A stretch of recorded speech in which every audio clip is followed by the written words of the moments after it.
Bismillahirrahmanirrahim. Assalamualaikum warahmatullahi wabarakatuh.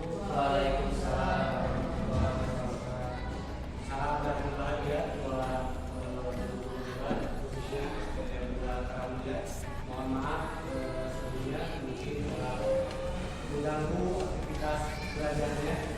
Mudah-mudahan ini menjadi manfaat buat kita semua. Bahwa di sini saya ditugaskan untuk memaparkan terkait budaya positif di sekolah. Baik, sebelum materi, ketika rekan-rekan guru melihat dua kata yaitu tentang budaya positif, apa yang ada di benak rekan-rekan ketika melihat kata budaya positif? Kebiasaan yang baik, ya. Jadi itu adalah budaya positif yang dimana sebetulnya dari dulu kita sudah melaksanakan budaya positif, tapi lebih terintegrasi adalah ketika adanya kurikulum BK. Baik.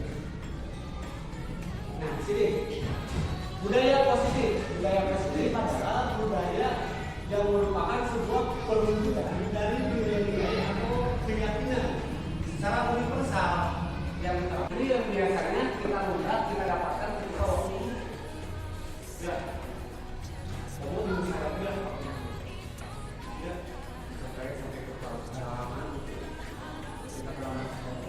Nah, di sini bagaimana pesan guru berikan seperti itu pada saat muridnya datang ke lama hasil kemungkinan murid marah dan berdendam atau bersifat agresif. Bisa jadi sudah kembali dulu murid tersebut akan mencoret atau media lebih buruk lagi pulang sekolah murid melihat motor dan mobil gurunya dan pada akhirnya mereka akhirnya merasakan seperti itu. Pernah. Nah, di sini membuat merasa bersalah, nada suaranya melemah, halus, sedih. Jadi seolah kita itu sedih. Bagaimana caranya supaya siswa itu merasa bersalah terhadap dirinya ketika dia datang ke sini. Adik, kamu ini bagaimana ya? Kamu sudah terjadi dengan istri di atas sama tadi. Kamu kenapa ya? Senang sekali mengecewakan ibu di sini. Kamu senang sekali ya mengecewakan ibu. Di situ timbullah bahwa seorang itu bakal jadi merasa bersalah. Ya. Hasilnya seperti apa? Guru tidak akan merasa bersalah. Bersalah setelah mengecewakan ibu atau bapak gurunya. Murid akan merasa menjadi orang yang gagal, yang pada akhirnya dia tidak akan konsen dengan pelajaran, tapi konsen dengan ucapan ibu atau bapak gurunya, karena dia sudah merasa bersalah. Terus selanjutnya, teman, nada suara ramah, akhlak dan Adi, ayolah, bagaimana sih kamu? Nah, ini adalah ciri-ciri kita memposisikan diri kita sebagai teman, yang hasilnya adalah murid akan merasa senang dan akrab dengan guru. Ini termasuk dampak yang positif. Hanya saja di sisi negatifnya murid terjadi ketergantungan juga terhadap guru tersebut pada akhirnya. Kalau misalkan terlalu sering kita menempatkan diri kita sebagai teman, ya. Ini kalau misalkan ketika sering menganggap guru sebagai teman, yang pada akhirnya ketika sering tidak ada, pasti si anak itu bakal tidak di sekolah. Itu dampaknya. Nggak usah jadi juga tidak di sekolah, aku tidak di sekolah. Nah, itu adalah salah satu ketergantungan siswa kepada gurunya ketika guru menetapkan dirinya sebagai guru, ya. Di sini ada sebuah kasus murid tidak mengerjakan tugas yang diberikan oleh guru. Nah, ini adalah sikap posisi kita ketika kita menjadi satu penghubung, berdiri dengan sebelah kaki di depan kelasnya guru tinggalnya. Itu adalah posisi kontrol guru sebagai penghubung, dan itu kita rasakan waktu SMA, SMP. Penghubung itu ketika misalkan si anak tidak mengerjakan PR-nya kan langsung dihubung di depan kelas, Iwil dengan SD, SMP, kita pernah rasakan. Terus yang kedua, membuat merasa bersalah. Kesian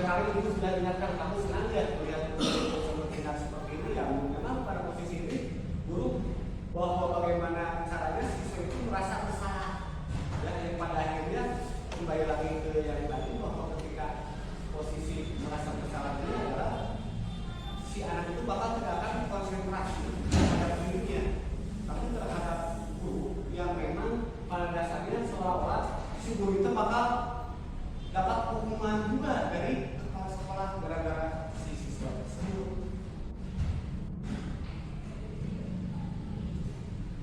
Nah, teman, ini adalah kata-kata contoh beberapa dari posisi kontrol guru. Ya.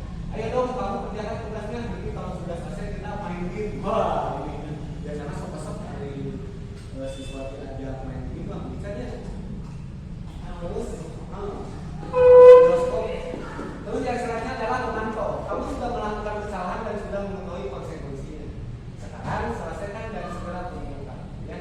Ini adalah sifat memantau, contoh yang biasa dilakukan waktu dulu atau mungkin sekarang juga masih ada beberapa guru yang melakukan seperti itu. Nah, ini adalah sifat yang misalnya adalah posisi kontrol sebagai manajer. Apakah kamu tahu kesalahanmu? Keyakinan sekolah apa yang kamu lakukan? Jadi mengingatkan dulu tentang keyakinan kelas yang dia lakukan. Dan apa yang akan kamu lakukan untuk menyelesaikannya? Apakah memperbaiki yang sudah dilanggar sesuai dengan keyakinan kelas? Terus bagaimana pada akhirnya ketika tidak ada keyakinan kelas? Misalkan si siswa itu lupa bahwa tidak ada keyakinan atau kesepakatan kelas terkait tidak mengerjakan tugas. Apa yang kita lakukan seperti itu? Salah satunya adalah memfasilitasi mereka untuk bermusyawarah terkait kesepakatan atau keyakinan kelas yang akan dibuat. Ya.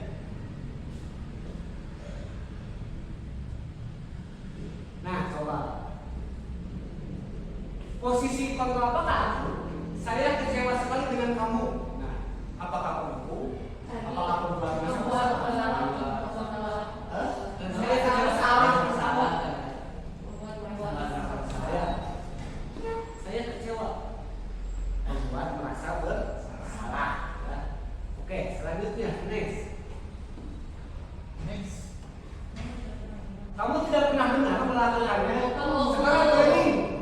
Berarti pembuku. Ya. Benar atau salah? Dan selanjutnya, kira-kira bagaimana kamu akan memperbaiki masalah ini? Manajer.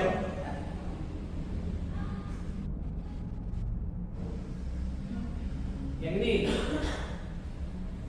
apa? Ayolah lakukan demi bapak dan ibu. Jadi memposisikan sebagai kamu terlambat 15 menit. Apakah kamu sudah mengerti konsekuensi yang dilakukan bila terlambat? Itu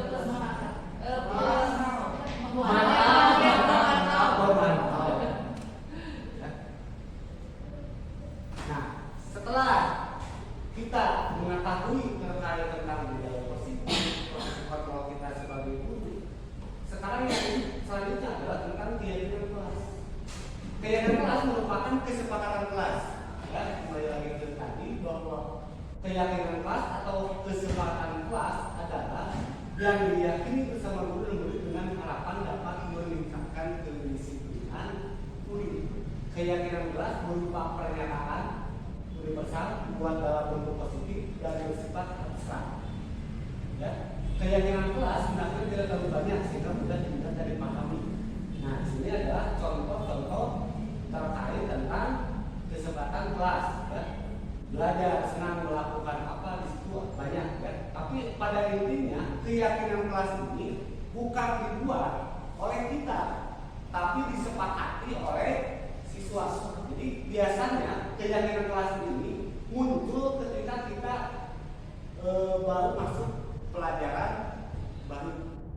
Ya. Jadi ketika si anak pas naik ke kelas itu kita harus dibuat tentang keyakinan kelas yang sifatnya universal, atau juga ada keyakinan atau kesepakatan kelas yang dibuat setiap hari. Misalkan ketika kita masuk, baik anak-anak, kesepakatan hari ini apa sih yang akan kita lakukan? Misalkan, Pak, boleh ke sambil makan? Ya, silakan tinggal sepakat. Misalkan, Pak, boleh nggak nanti kalau ke kamar mandi pas waktu belajar silakan sepakat bersama. Nah itu adalah kesepakatan yang dilakukan setiap hari. Jadi kita itu ketika sebelum belajar kita harus ada kesepakatan dulu dengan siswa. Mau seperti apa belajarnya, terus apa yang harus dilakukan dan yang dilarang itu harus disepakati dengan siswa. Bukan yang kita yang membuat.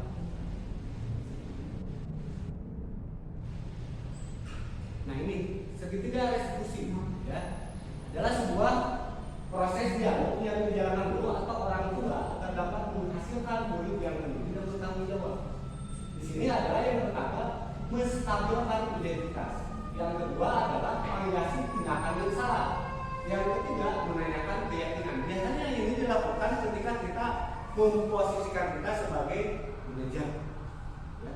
Dan itu yang harus kita laksanakan ketika kita melihat siswa atau peserta didik yang melanggar tentang keyakinan atau kesepakatan kelas. Di sini menstabilkan identitas, berbuat salah itu manusiawi.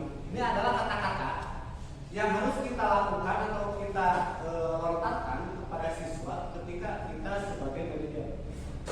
Berbuat salah itu manusiawi, tidak ada yang. Assalamualaikum warahmatullahi wabarakatuh. Perkenalkan, nama saya Sri Martini. Saya adalah guru kelas di SDN 2 Karangmulia. Saya juga merupakan teman sejawat dari CGP Bapak Muhammad Fadil Haramdani. Mengenai materi budaya positif di lingkungan sekolah, banyak hal yang telah saya pelajari. Di mana salah satunya di sana ada disiplin positif dan juga posisi kontrol guru. Materinya sangat bagus dan semoga saya dapat menjadi guru sekaligus manajer yang baik bagi putra-putri peserta didik kami. Semangat kepada Bapak Muhammad Fadil Haramdani. Ya, terima kasih untuk materinya. Mungkin hanya itu yang dapat saya sampaikan. Terima kasih. Assalamualaikum warahmatullahi wabarakatuh. Assalamualaikum warahmatullahi wabarakatuh. Perkenalkan, nama saya Nisa Nur Azizah. Saya guru kelas 6 dan rekan sejawat dari Bapak Muhammad Fadilah Ramdhani. Terkait mengenai yang disampaikan oleh Bapak Fadil, yakni tentang budaya positif di lingkungan sekolah. Alangkah lebih baik sebagai seorang guru, kita menjadi seorang manajer karena berfokus pada murid dan murid pun lebih bertanggung jawab. Di kurikulum Merdeka sendiri memberi kebebasan kepada murid dengan ada kontrol-kontrol tertentu, sehingga murid tidak banyak atau tidak selalu harus diatur. Mudah-mudahan kami ke depannya bisa melaksanakan bagaimana apa yang disampaikan oleh Pak Fadil sebagai seorang manajer, sehingga murid bisa lebih berkembang dan menghasilkan sumber daya manusia yang berkualitas. Sukses untuk Pak Fadil, salam bahagia. Wassalamualaikum warahmatullahi wabarakatuh. Bismillahirrahmanirrahim. Assalamualaikum warahmatullahi wabarakatuh. Perkenalkan, nama saya Rizky Purnama SPDGR di SDN 2 Karangmulia. Saya mengajar mata pelajaran PJOK. Di sini saya akan sedikit memaparkan apa yang telah saya dapatkan dari pematerian Pak Fadil mengenai budaya positif di sekolah. Saya mengambil dari materi disiplin positif, di mana di disiplin positif ini yaitu pembiasaan hal yang baik yang dilakukan oleh murid di sekolah, yang dimana mencakup nilai sikap, nilai perilaku, dan juga nilai tutur kata mereka di sekolah. Disiplin positif ini dilakukan oleh seluruh warga sekolah, terutama peserta didik. Hal ini bertujuan agar peserta didik dapat berkembang menjadi pribadi yang kritis, mandiri, dan juga bertanggung jawab. Contohnya di pembelajaran PJOK, saya selalu menerapkan nilai tanggung jawab kepada peserta didik. Contohnya, setelah peserta didik menggunakan peralatan olahraga, mereka harus mengembalikan kembali peralatan yang telah mereka gunakan ke tempat yang semestinya. Dimana dengan itu peserta didik mempunyai rasa tanggung jawab setelah mereka menggunakan peralatan yang mereka gunakan. Mungkin itu yang bisa saya sampaikan. Kurang lebihnya mohon maaf. Wassalamualaikum warahmatullahi wabarakatuh. Assalamualaikum warahmatullahi wabarakatuh. Perkenalkan, nama saya Nina Lisda, saya ngajar kelas 1. Saya merupakan rekan sejawat dari Bapak Muhammad Fadilah Ramdhani. Terkait yang disampaikan oleh Bapak Muhammad Fadilah sangat baik dan membuat saya lebih mengetahui dan lebih membuka wawasan bahwa guru hanya sebagai manajer dan memberikan kebebasan kepada setiap murid dengan ada koridor-koridor tertentu. Terima kasih materi yang telah diberikan. Insya Allah pasti ada manfaatnya. Assalamualaikum warahmatullahi wabarakatuh.